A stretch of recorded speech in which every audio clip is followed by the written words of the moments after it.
تو آدم علیہ السلام کی سنت کیا ہے؟ غلطی ہو جائے تو مان لے، تسلیم کر لے۔ اور ابلیس کا طریقہ کیا ہے؟ غلطی ہو گئی اڑ جائیں، تکبر کا اظہار کریں، نہ مانے غلطی کو۔ تو میرے بھائیوں، ہم آدم علیہ السلام کی اولاد ہیں، اور آدم علیہ السلام کے طریقے پر، ان کی سنت پر عمل کرتے ہوئے اگر کبھی کمی کوتاہی غلطی ہو جائے تو فوراً اس غلطی کا اعتراف کر۔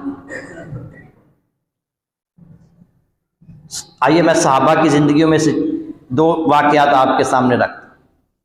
سیدنا ابو ذر غفاری رضی اللہ تعالی عنہ اور سیدنا بلال رضی اللہ تعالی عنہ آپس میں کسی معاملے میں جھگڑا ہو گیا، تو سیدنا ابو ذر رضی اللہ تعالی عنہ نے نا سیدنا بلال کو کہہ دیا کالی عورت کا بیٹا، کالی کلوٹی حبشی عورت کا بیٹا۔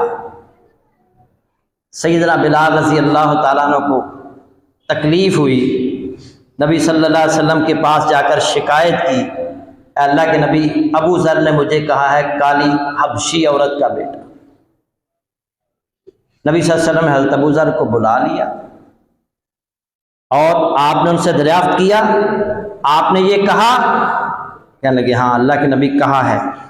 آپ نے فرمایا کہ یہ جاہلیت کی بات ہے، جب آپ نے احساس دلایا کہ یہ غلط بات تم نے کی ہے، ان کے چہرے کا رنگ پھیکا پڑ گیا، اور پھر نبی صلی اللہ علیہ وسلم نے اپنے ماتحتوں کے ساتھ برتاؤ کرنے کا طریقہ سکھایا۔ آپ نے فرمایا اللہ نے انہیں تمہارے ماتحت کیا ہے۔ اب حضرت بلال غلام تھے نا، معاشرے کے اندر اس دور کے اندر غلاموں کی کوئی حیثیت نہیں تھی، اللہ نے انہیں تمہارے ماتحت کیا ہے۔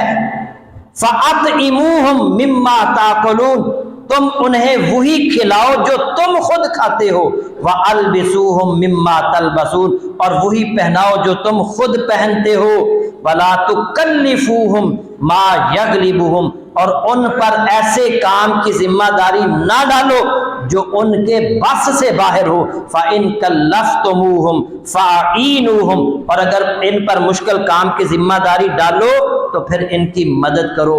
یہ سن کر حضرت ابو ذر رضی اللہ تعالیٰ عنہ کو اپنی غلطی کا اعتراف انہوں نے کر لیا، اور فوراً سیدنا بلال رضی اللہ تعالیٰ عنہ کے پاس گئے اور جا کر ان سے معافی مانگنے لگے، اور یہاں تک کہ اپنا گال زمین پر لگا دیا اور کہنے لگے اے بلال اپنا پاؤں میرے چہرے پر رکھ کر چہرے کو مسل۔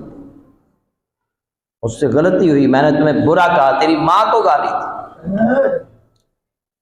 حضرات یہ کتنے بڑے لوگ تھے، فوراً احساس ہوا، اپنی غلطی تسلیم کر کے جا کر ان سے معافی مانگنے لگے، معاملے کو وہیں ختم کر دیا۔ اور ہم معاملے کو ختم نہیں کرنا چاہتے، ہم لڑائی کو بڑھاتے ہیں، جھگڑے کو بڑھاتے ہیں، سمجھانے کوئی بندہ سمجھانے والا سمجھائے بھی تو سمجھنے کو تیار نہیں۔